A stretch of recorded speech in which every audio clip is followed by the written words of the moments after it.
also develop. Now, Curro strongly believes in developing well-rounded individuals. Now, this program has a serious impact in the Curro vision, and this is how it impacts it. And in this program, it aligns perfectly with our vision. And the vision of Curro is every child matters.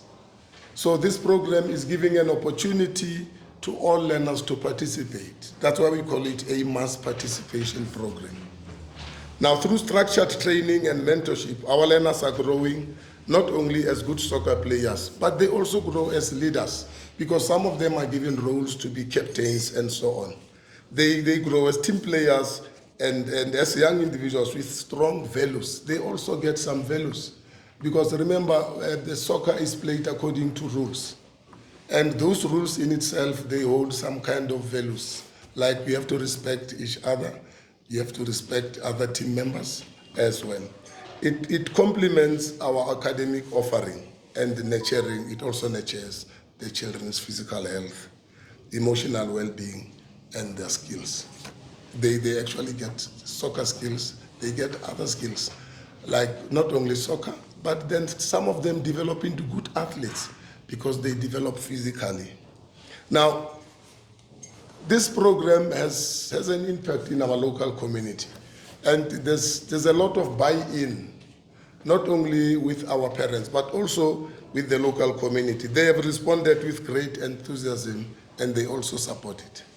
We have structures that are involved, like the local municipality knows about this program. They sometimes come and support when we have events.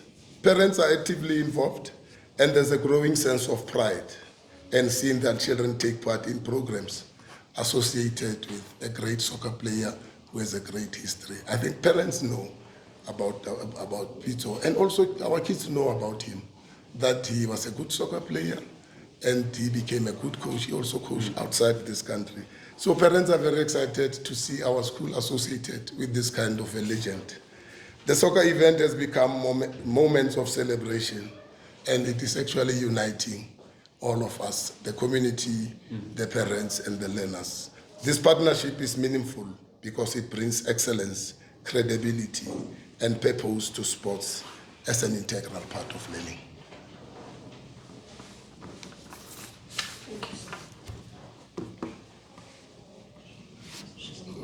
Are there questions based on what? Any questions based on Mr. Matlatsi's introduction? No. Thank you. Jared, based off Mr. Matlatsi's introduction to the program, from a Curro sport and a Curro medium point of view, what is your take on the program and the impact of it on Curro? Yeah, thanks for the question. It's been a great 3 years. We started off the program in 2 schools, Cosmos City and Northern Academy, and in 2024 moved into 12, and this year we've added 6, so we're 18 schools this year, totaling around 12,000 learners.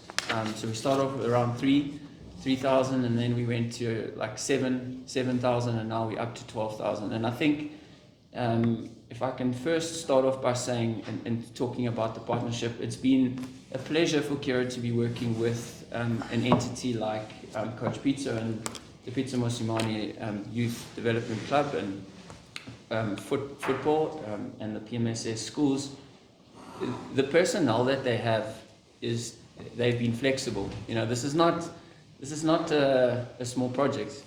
We're talking about 12,000 learners ranging from foundation phase, 5 years old, all the way through to 18 years old. And I think we've had many back and forths, what will work, what won't work.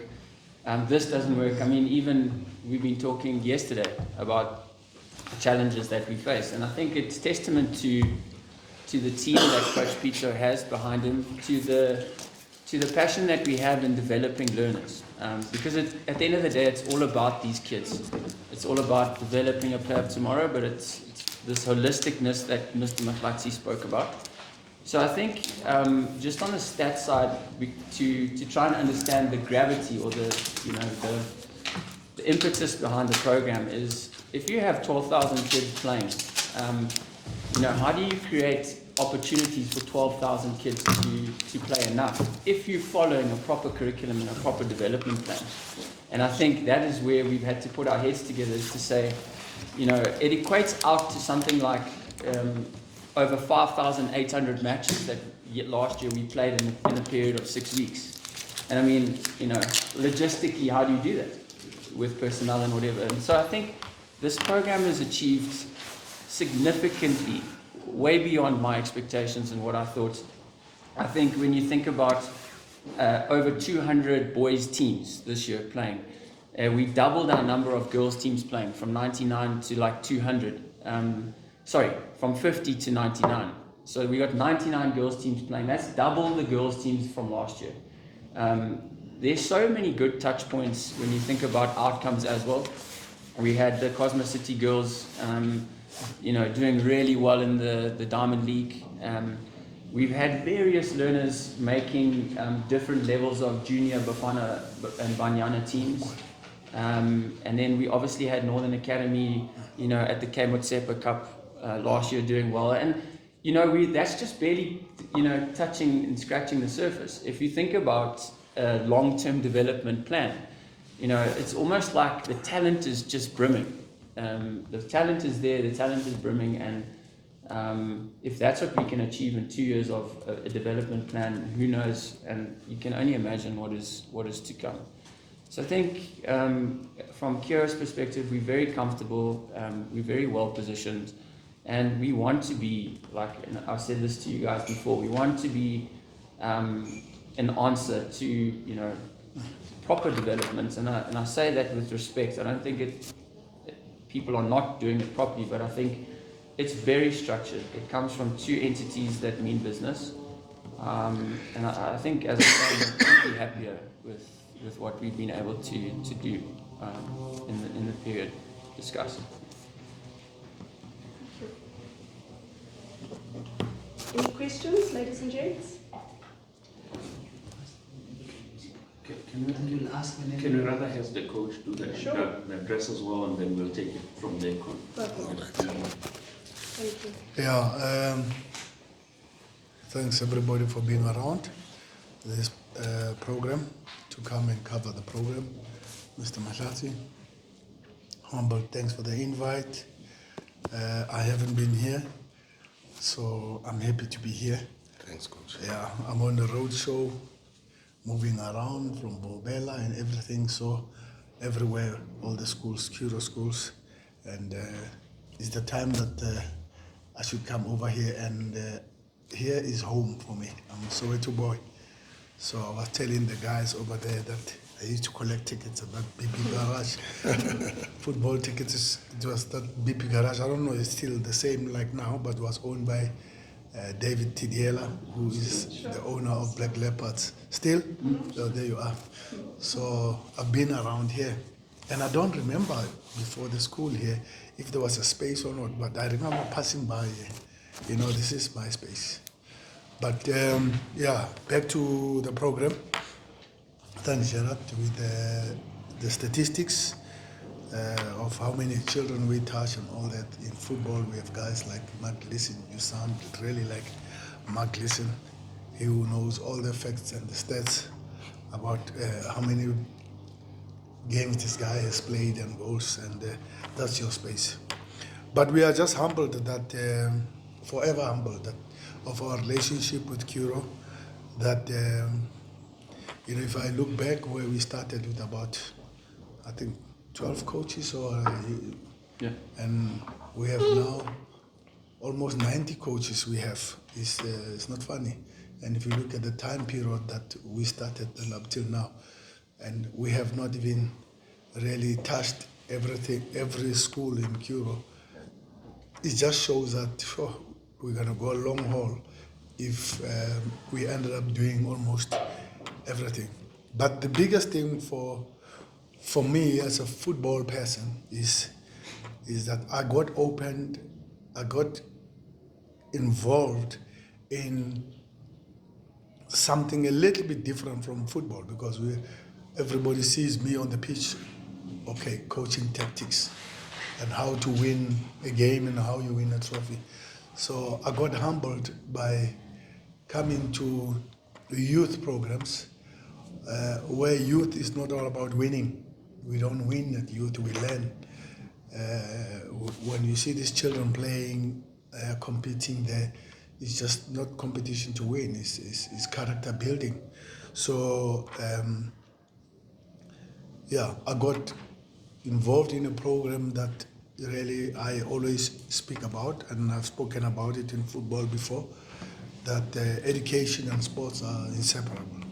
You cannot take them out. If you ask any parent when he takes his child to school, and you ask them why you take the child to school, it's for academic purposes, also to play sport, because we want children to play, we want children to run around, we want children to improve their motor skills, we want children to improve their locomotion, and how you do that is over here, because even at home, children are running in the background, even in the house they're running around.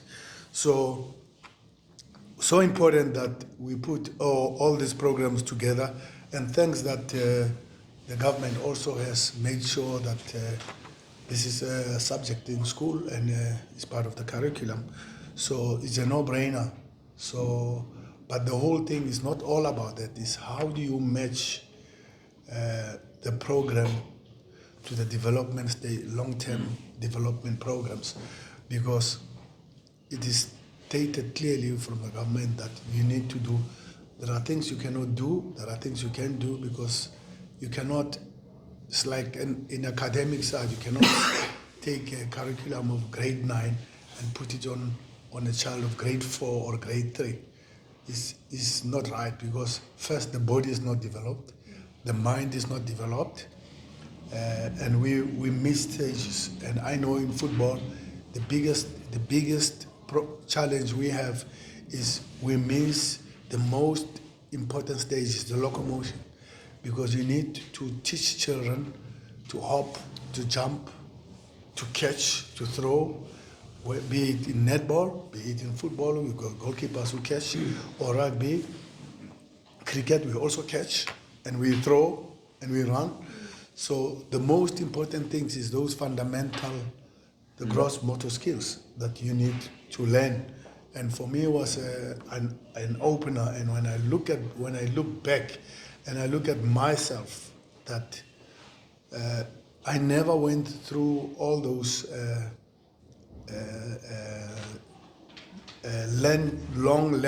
long-term development program, age-appropriate training.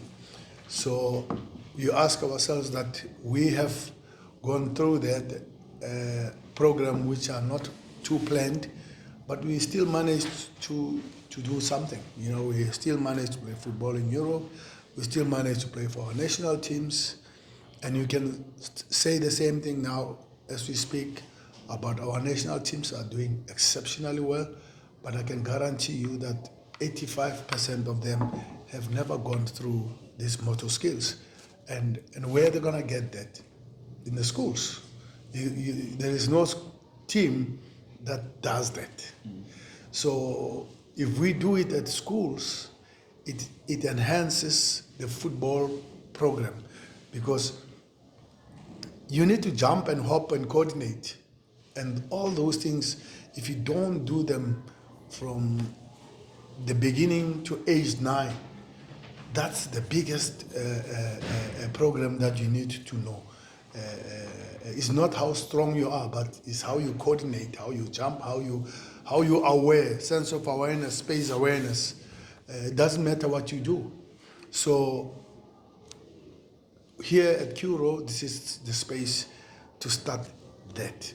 And that's our mass participation, where any child and every child has to participate and be active. And remember, if you have an active body, it's an active mind. Healthy body, healthy mind.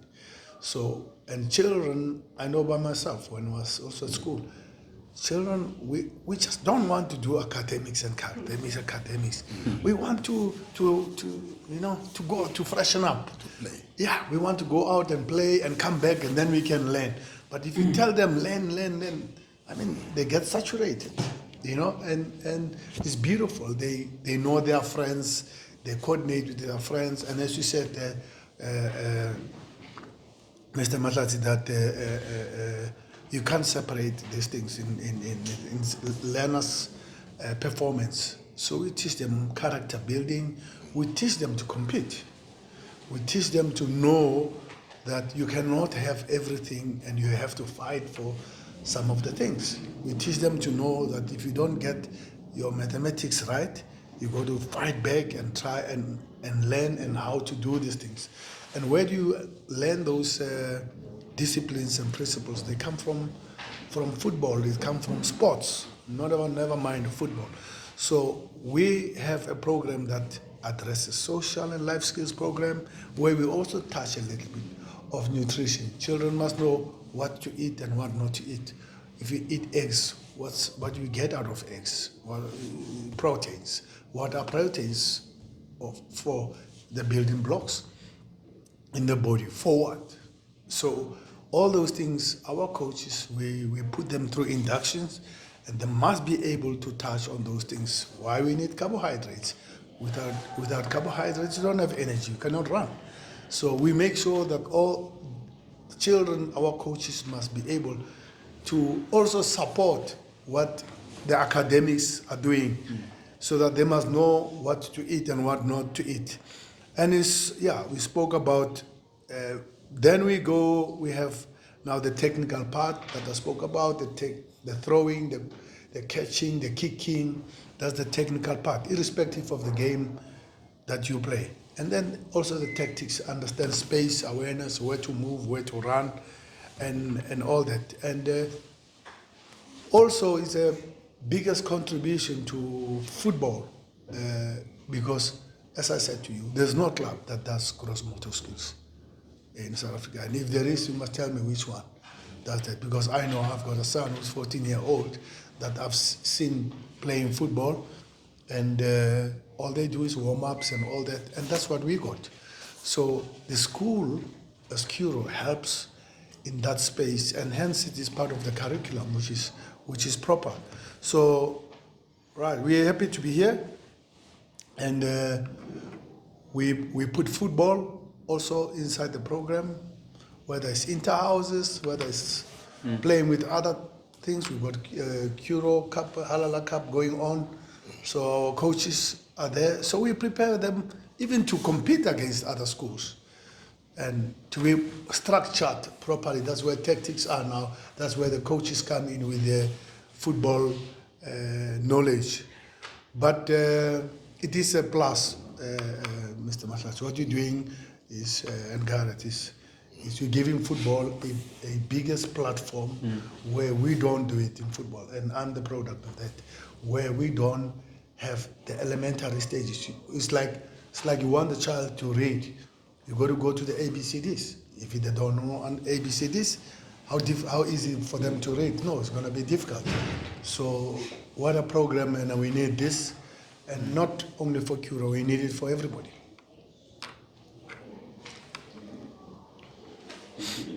Thank you, sir.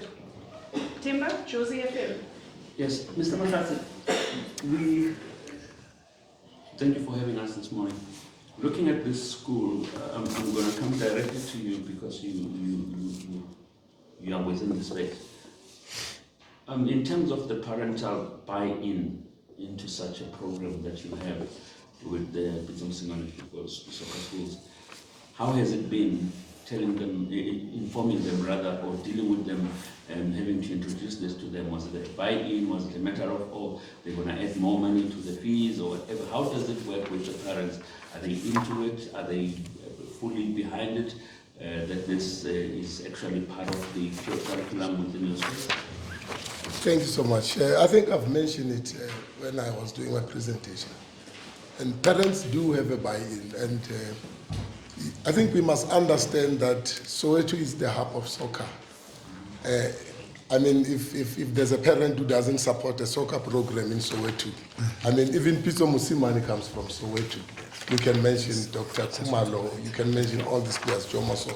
So it's something that we want to do, and parents have a buy-in into it. it's not only soccer, as Pitso has mentioned. We also do physical education so that we develop some muscles for learners as they grow up. And I think when I explained this to parents, I said, I think Curro is in the right direction.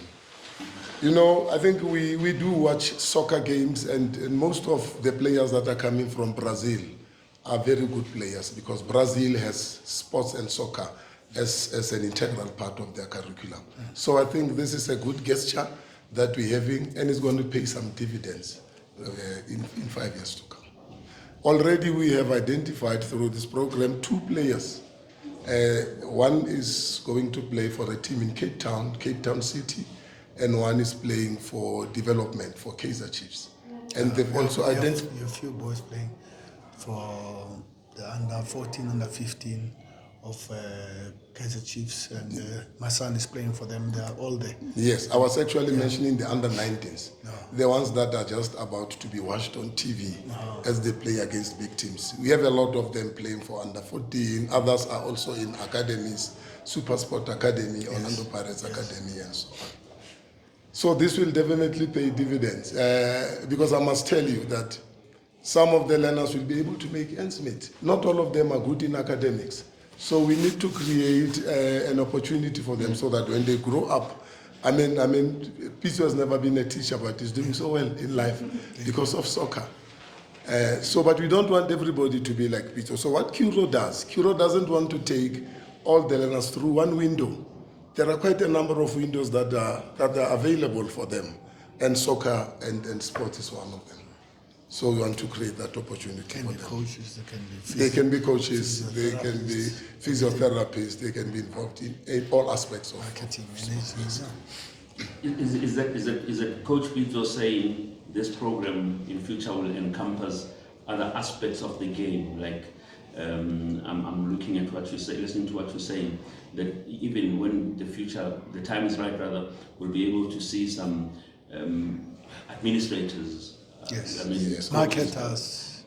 You know, all of those. Doctors. You want to be a doctor after here. You have learned how the game is done here, and football needs doctors. Football needs engineers. Football needs teachers. I mean, the Sarah Militz-Walkers, the Steve Compellers, which are the coaches at the highest level in the country, they are teachers. They come from education background.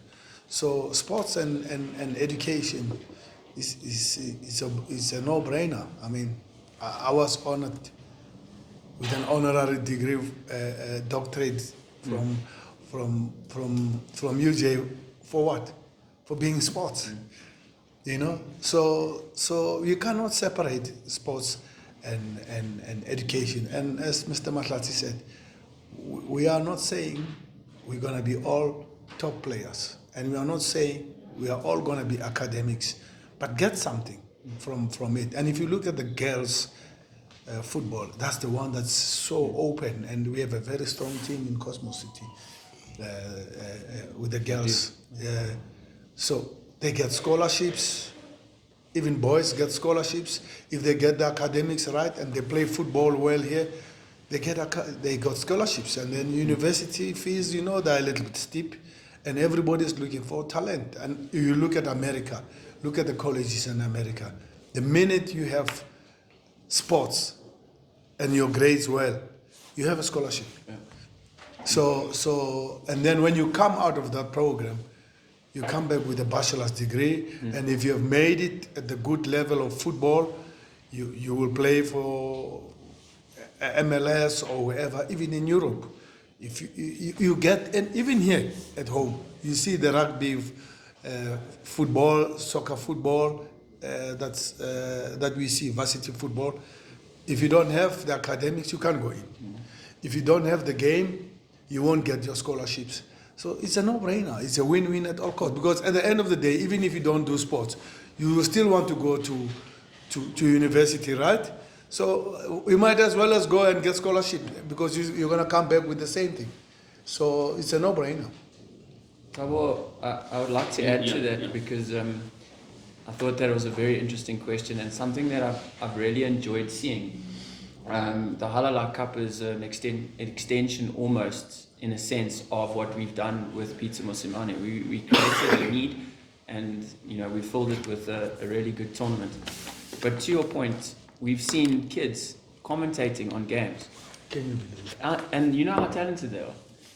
We've seen kids becoming medics, helping the medics. We've seen kids being Managing the ball teams. boys. We've seen kids doing the interviews at the end of matches, being part of the production crews, tagging along with Supersport. And I think within the ecosystem, there's so many opportunities that will flow out of the program, and it's tangible already.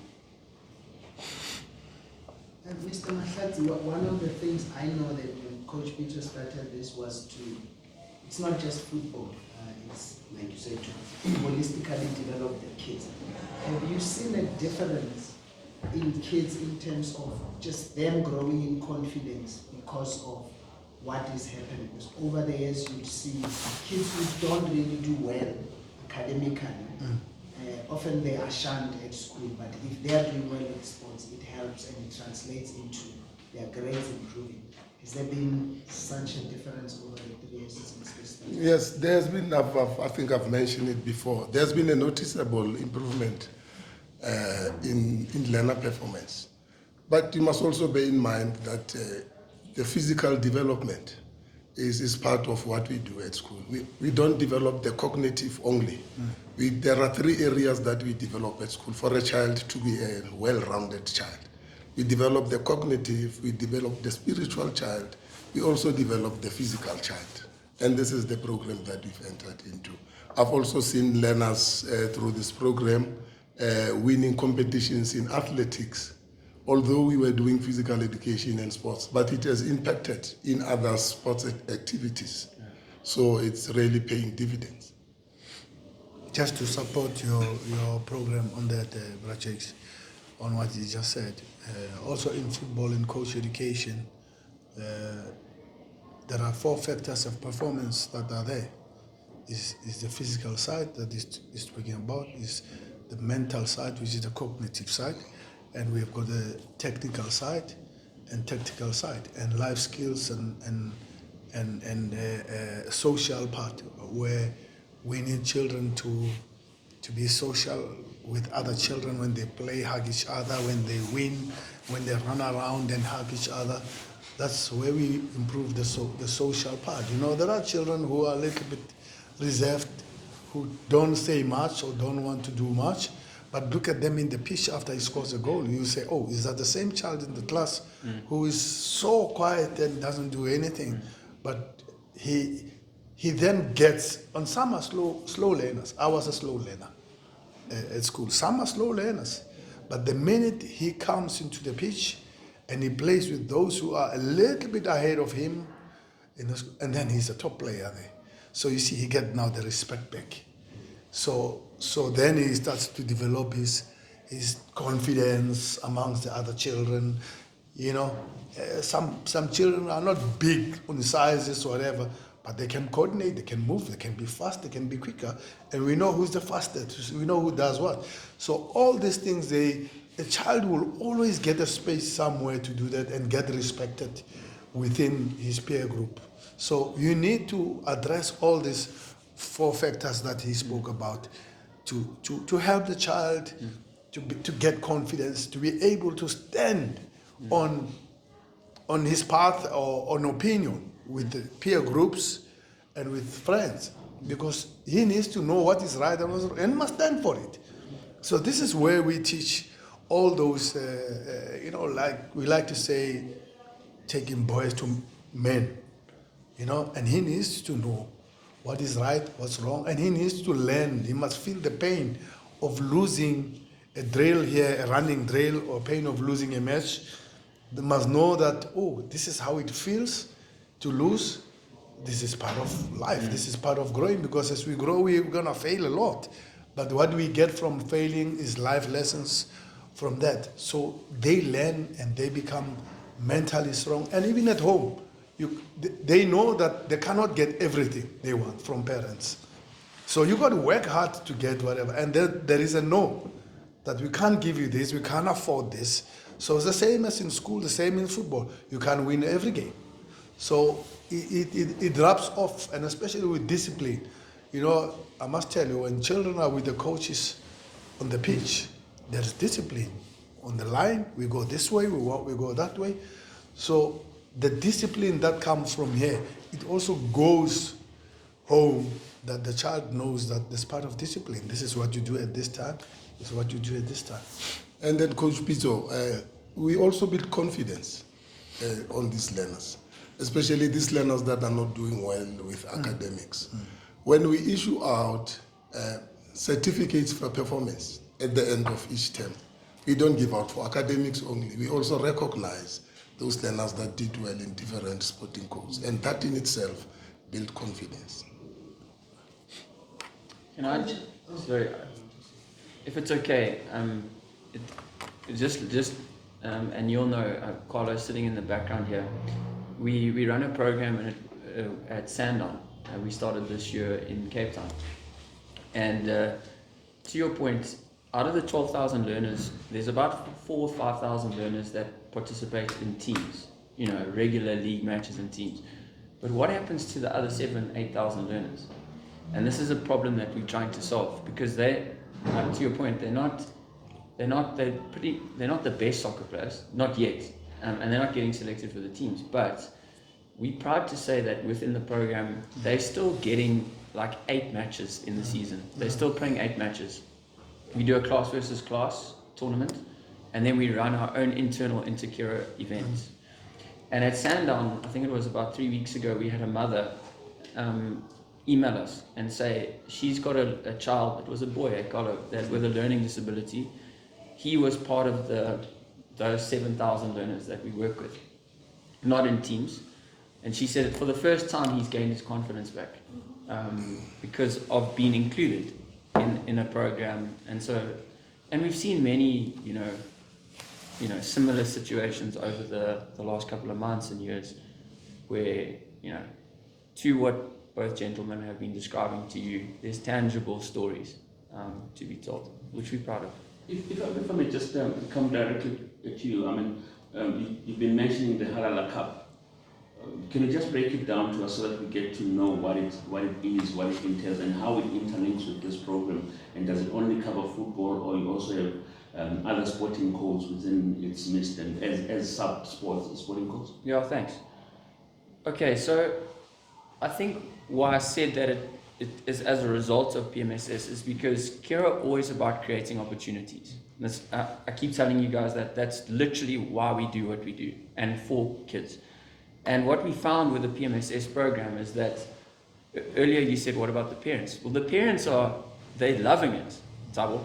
They're saying this is a great program. Some were skeptical, but not anymore. And so because we know there's a demand, we want to create opportunity. And so Halala Cup came around because of the fact that, you know, we have a lot of Curro schools playing football, and we want to give them the opportunity to play against the best. And they don't, you know, there are many schools football tournaments, but we really think that the Halala Cup can be something of significance. We want to position the event as one of the most premium soccer events within the country. So it runs within 8 provinces in South Africa. It's got 2 knockout rounds. So there were 60 teams that joined. This is an inaugural event this year. 8 teams in each region, which should be 64, but in the Eastern Cape we were a couple of schools short. So we had 60 teams. Knockout round 1, 32 teams. Knockout round 2, top 16 teams are going through to the final at Heron Bridge on the 8th to the 10th of August, where they will play in 4 pools, round robin, quarters, semis, finals. So is this just for Curro schools? No. So what we did was, it was by invite only, and we invited some of the premium soccer schools, Clapham playing, Rosina Sidibani, they're playing, Norcom Parker playing. You got some really good schools in the event. Then you've got a mix of Curro schools that we believe in, that we know that, I mean, you mentioned Cosmo City, we know Vilheuvel very strong, we know Northern Academy very strong, Pinehurst, Century City, I can go on. So we've got that. And then also what we wanted to do is, very much in line with Coach Pitso's idea of, getting into communities. We've invited a lot of public schools that otherwise wouldn't get the opportunity, and look to help them financially in certain instances as well. If I may just take this moment to ask the top table. Yesterday we went to the OR Tambo Airport to welcome the under-20s of the country, which was, after 28 years that we get to win this thing as AFCON winners. So a lot of parents, their kids. Where is Curro within that space, Coach? The PMS schools. Is it something that we're saying probably give us next 5 years, the next edition, we'll be having more kids within there? Because I saw academies like saying that academies were there to welcome their kids and other schools as well. But I didn't see a Curro banner there. So just out of curiosity, is the space we want to play in where we say we as Curro we want to see our boys playing there and our girls playing within the Banyana setup? Well, I'm not sure in terms of statistics, but if maybe you go a little bit further, you'll find that there's a Curro child. Who's there? It's like you go into athletics. If you find, there's a gold medalist Curro boy. So we in fact have to check if there was any Curro boy going inside there. That's your assignment. Yeah, but I know because as I told you, my son is playing in the under 14 Gauteng Development League, which is one of the top leagues. To be honest, I think it's a top league in the country. Until we have same setup like that in other provinces, but the children from other provinces, they come to play in the Gauteng Development League. And if you look at the Gauteng Development League, you see the children who are playing for the under 15s that were just playing national under 15s. And it was in Cote d'Ivoire or whatever. They just came back. If you look at that, I tell you there's Curro children there. So, and watch the space for the next year, because I'm following the under 14s, which came back with the under 13s, because I'm following because of my child is there. So I know there are boys already who are 14 already promoted, especially at Kaizer Chiefs, who are playing in the under 15, and Super Sport playing in the under 15. Those boys 100%, unless the system is wrong. They cannot be top players who win the league in GDL, in the highest league, and they are at Curro, and then they don't make that team when they conquer everything. They win a lot. So, yeah. But I think there are some things, if you, as a journalist, I know you can make your proper research, you'll find those things. But I can guarantee you for next year, because I know Curro has given, you guys have given 3 bursaries to 2 or 3 of the Kaizer Chiefs players, and they're top talent.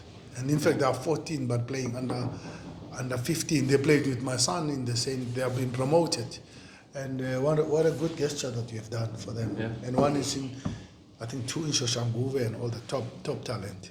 So I think those boys, they will 100% make it. And thanks for the bursaries that you have given to those children, and their future is bright. So Tato Mpati made the provisional under 20 Bafana squad. He's from Northern Academy. So he went to Cup of Nations. Was it Cup of Nations in the 18th of May? Yeah. He was part of the team. Yeah. And then we've got another girl, don't quote me, from Banyana, who are playing in the Banyana squad. Yes. I think she's from Cosmo? Or? Yeah. So they're there, but I think they'll come. Well done, guys. Coach, how does it feel?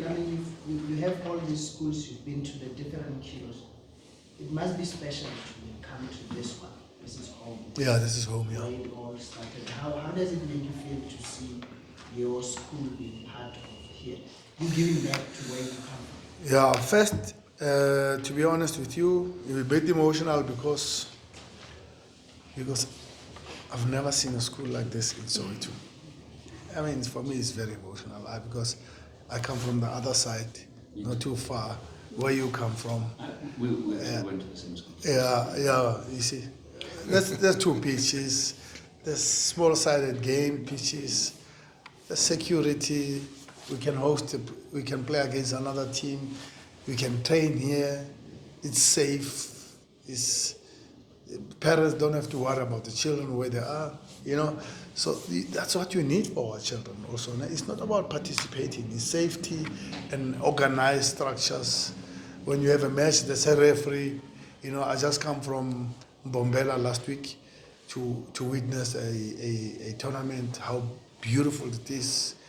And we know that the challenges with government schools are not easy to organize it like that. But you know, if we have a school like this inside the township, also gives a little bit of a break to say there's something, there's something going on. And also the additions of what we do in Curro is, if you play for a team, Mapetla, Barcelona, one of the teams that is famous here around, if you go to look at those teams, because they have different age groups, you and me, we know that they meet to go play. It's not training. And if there is training, is once, right? But if you are here, you're developing motor skills, coordination, balance, and all that. You are playing inter-schools here. You have training sessions with our coaches here, and 2 to 3 times a week. So we're saying to the coach in Mapetla, Barcelona, we've got 3-4 loaded training sessions with him for your game. So just play, because they are training here, because we don't have programs like this in the township. We know that. So this is a plus to football, to say to the coach at the township, your player has been trained 3 more sessions before he comes and play for you. And he's trained by a coach who has a CAF D license, and next year we're raising it to CAF C. CAF D license, Carlo will tell you about it, because he's the head of technical. I'm not supposed to talk about his job. But trained and also got inducted here, because we do our own inductions, you know. And I'm a little bit critical when it comes to the coaching, and I see the Curro school playing and my coach is there, and I'm looking with a different eye, which is not fair, because these are children, you know. And I said, oh my days, we have a long way to go. We need to prepare for this. We need to help the coach this and that. And it's a long-term plan. So we are helping football, to be honest. And where are all these almost 90 coaches that we get from SAFA, CAF, D license? We put inductions on them. We still train them on things that we think is important and that I think are good for football, that needs to be added, because we can never say the program is full. And they come here. So imagine, also we're creating employment, and also saying to SAFA coaches, you can also say, where are my coaches? There they are, they're working, and 9 to 5, remember? It's 9 to 5. It's not 1 hour. It's 9 to 5, you are here. It's a job. And they have also extended families that they need to look after from the money that they earn. So it is a big, it's not all about football and sports. It's way bigger than that. And we have a lot of children or students who have finished matric and know where to go and being around. So we train them, we give them that, and we deploy them at the schools. Okay, ladies and gents, in the essence of time, I'm going to wrap it up. Thank you for your time, thank you for your questions, and thank you for accommodating us according to the script. Thanks, everyone. Thank you. It was nice, well organized.